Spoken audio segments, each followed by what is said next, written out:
Olá pessoal, estamos aqui em mais um vídeo sobre fundos imobiliários. Como vocês sabem, aquele quadro favorito, 5 dúvidas, 5 perguntas, 5 respostas. Mas antes de começar, quero lembrar a todos vocês que está aqui disponível no link da descrição, um mini curso gratuito investindo em fundos imobiliários. Então, um mini curso para que vocês possam acessar aqui gratuitamente, está aqui na descrição. Aproveitem!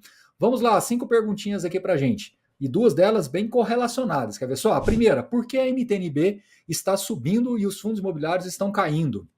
Bom, lembra daquela história que a gente sempre fala para vocês? Que às vezes o mercado insiste em comparar com a Selic, porém a gente sempre tem que observar muito mais o comportamento das NTN-Bs, dos títulos IPCA+.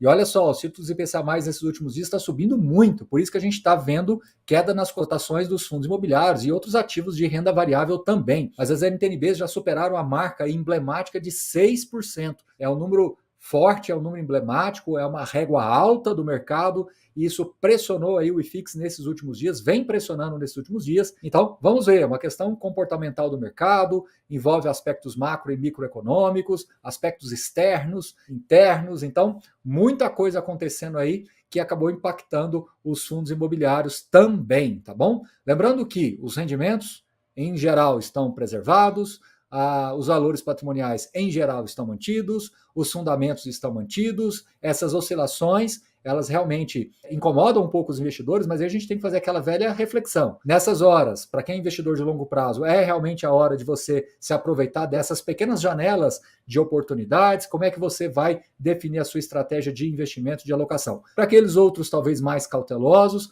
esperam por mais respostas, esperam por mais desdobramentos aí do que está acontecendo, para que possa então decidir. De fato, é uma questão muito mais de perfil de investidor, não dá para você falar exatamente como um ou outro tem que fazer, porque depende muito das pessoas. Como a gente fala, o teste do travesseiro acaba sendo muito necessário nessas horas, tá bom? A pergunta número 2, ela tem uma certa relação com a primeira. As emissões vão diminuir com o título público nessa faixa de IPCA mais 6? Olha, é uma excelente pergunta e eu acredito que sim. Pode ser que se essa taxa se mantiver em IPCA mais 6, pode sim trazer pressão em alguns fundos imobiliários. Aqueles que estavam ensaiando ficar acima de valor patrimonial, pode ser que volte, consequentemente atrase um pouco a janela de captações que estavam programadas para os próximos meses. Agora, é muito difícil saber se vai ser só uma alta repentina e depois volta para o lugar, se a NTN-B realmente está ensaiando um novo patamar de juros aí, muito cedo, mas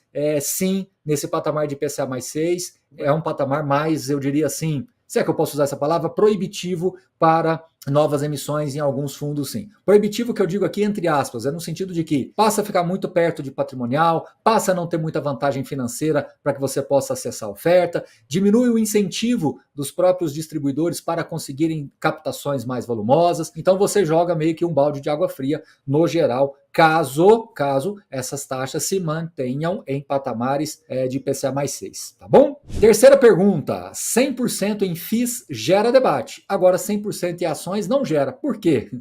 Bom, antes de responder, lembrando a todos vocês, mini curso Fundos Imobiliários aqui disponível na descrição.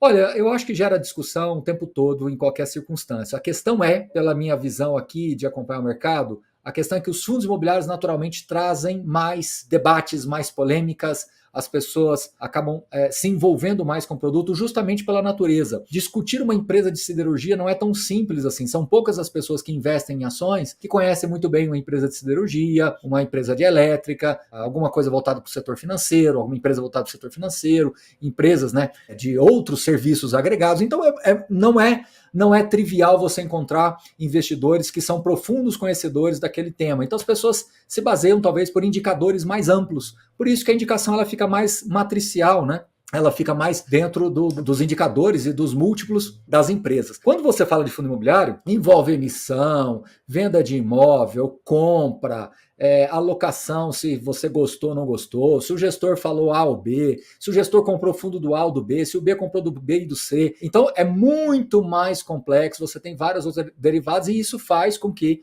o debate fique maior. Agora, se você estiver falando da questão de é porque o fundo imobiliário, com ações você pode se aposentar, Olha, eu francamente tenho comigo de que qualquer tipo de ativo financeiro gerador de renda, ele serve para aposentadoria. E independente de qual seja, você tem que ser cauteloso do ponto de vista de reinvestimento e formação de patrimônio. Então não é porque eu tenho uma carteira 100% de ações que eu posso gastar todos os meus dividendos, que eu certamente vou ser protegido pela inflação. Eu não acredito nisso com absoluta convicção. Eu acho que existe sim alguns cuidados que você tem que ter, também tendo uma carteira de ações. Mas, de novo, essa polêmica talvez não fique tão ativa dentro desse grupo de investidores. Já no caso de fundos imobiliários, sobretudo por ser uma indústria mais jovem, né, os fundos imobiliários vieram ao mercado há 30 anos, mas como eu sempre falo aqui, somente nesses últimos 8 anos que ela começou a ganhar um pouco mais de velocidade. Então a gente ainda não tem vários e vários ciclos que nos possam trazer essa segurança. Né? Nós não temos vários e vários fundos multibilionários que estão aí há anos gerando receitas recorrentes, crescendo seus portfólios,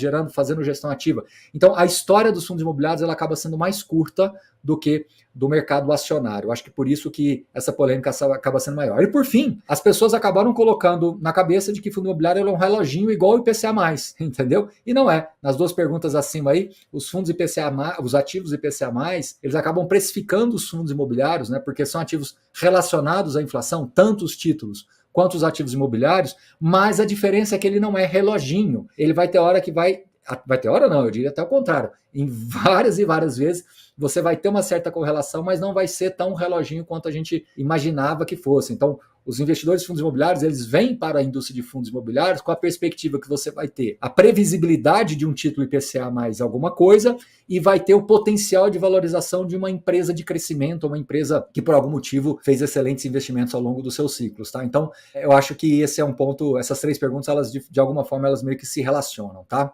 Pergunta número 4, por que ainda observamos tão poucos hedge funds explorando outras estratégias a não ser crise e FIIs? Resposta simples, porque o investidor brasileiro, ele gosta de renda. Se você pegar um hedge fund e colocar 30%, 40% em ativos que não geram renda, mas que tem potencial de valorização, o mercado não vai gostar, até porque o risco acaba sendo maior, você vai ter que estar exposto a desenvolvimento imobiliário, o risco é maior, isso destoa um pouquinho da tese de fundo imobiliário que é para geração de renda, tá certo? Questão número 5, um fundo imobiliário pode quitar seu passivo à base de corte em rendimentos ou é melhor a venda de imóveis ou fazer emissões, né? Vamos lá, primeiro o fundo imobiliário, para ele reter o rendimento, né? Porque assim, o fundo imobiliário ele tem que distribuir 95% do rendimento. Se ele tiver que reter o rendimento para pagar passivo, para pagar alavancagem, ele tem que chamar uma assembleia e aprovar isso de 6 em 6 meses, tá? Então isso por si só é burocrático e não é tão fácil de você conseguir trazer pautas como essa, né? De diminuir rendimento, de redução de reais por cota ali para o investidor. Então esse é o primeiro ponto. O segundo ponto é que é muito mais fácil você desalavancar o fundo com geração de ganho de capital. Então você vender imóveis, realizar ganho de capital, diminuir a alavancagem, na minha visão, é o que parece o mais razoável. Agora, fazer emissões depende, né? Porque você fazer emissões, você tem que considerar que esse fundo está negociando ali em linha com o valor patrimonial ou acima do valor patrimonial. E não é o caso necessariamente de todos os fundos alavancados. Pelo contrário, às vezes os fundos alavancados, eles acabam ficando abaixo de valor patrimonial, então essa opção de fazer emissões, ela acaba ficando quase que descartável, tá bom? Pessoal, é isso, espero que tenham gostado. Mais uma vez, o nosso mini curso Investindo em Fundos Imobiliários disponível no link aqui. Aproveitem por lá, baixem gratuitamente, tá bom? Grande abraço a todos vocês, até a próxima. Valeu!